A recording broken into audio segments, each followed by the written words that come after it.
అప్పుడు బోధకుల్లో చలనం ఆరంభమైంది. అందుకు నాకు సంతోషంగా ఉంది.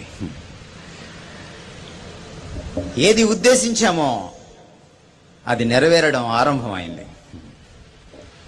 వి are happy and we praise God for this. ఇది మా గొప్పతనం కాదని, ప్రభువు గొప్పతనం అని నేను ఆయన్ని కీర్తిస్తున్నాను.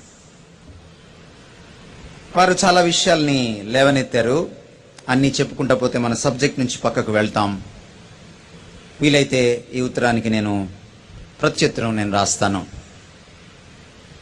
అయితే ఒక విషయాన్ని ప్రధానంగా వీరు లేవనెత్తారు. ఈ తప్పుడు బోధకులతో ఒక సమస్య ఉంది. వాళ్ళ ఐడెంటిటీ వాళ్ళు చెప్పరు.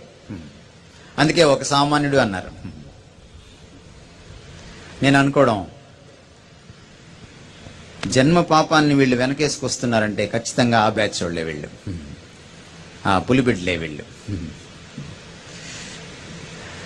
అది కూడా వీళ్ళు ఏం చేశారంటే దాన్ని 6వ పాయింట్గా పెట్టారు. మొత్తం 7 పాయింట్లు రాశారు. 7వ పాయింట్ కూడా పాపానికి సంబంధించింది. 6, 7 పాయింట్లు చివరి పాయింట్లుగా పెట్టారు. కాబట్టి సైకాలజీ ప్రకారం అర్థమవుతుంది ఏమిటంటే, చల్లకు వచ్చి ముంత దాచనేలా అన్నట్టు వాళ్ళు ఆరంభించారు. వాళ్ళ సబ్జెక్ట్ని చివరిగా మాట్లాడారు. చివరిలో సామాన్యుడని ముక్తాయించారు. దాన్ని బట్టి చూస్తే తప్పకుండా వాళ్ళు పులిబిడ్డ వర్గానికి సంబంధించిన వాళ్ళు అని అర్థమవుతుంది. పులులు ఏం చేయాలి? ఎదురుకి రావాలి.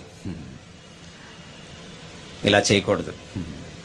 ఎనీవే, జన్మ పాపం గురించి మరొకసారి మీకు చెప్పాల్సినటువంటి అగత్యం ఏర్పడింది ఈ ఉత్తరాన్ని బట్టి.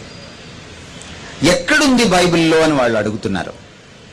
ఆ ప్రశ్న మేము అడగాలి, మీరు కాదు. జన్మ పాపం లేదని బైబిల్లో ఎక్కడుంది తమరు చెప్పాలి ముందు. ఎందుకంటే లేదని ఘంటాపదంగా పేపర్లలో కూడా, క్రైస్తవ పేపర్లలో కూడా అడ్వర్టైజ్మెంట్లు ఇచ్చింది మీరు కదా కొన్ని సంవత్సరాల క్రితం. దైవజనుల్ని ఛాలెంజ్ చేసి, సవాలు చేసి, అవమానపరిచే విధంగా సవాలు చేసి ఆహ్వానించింది మీరే కదా.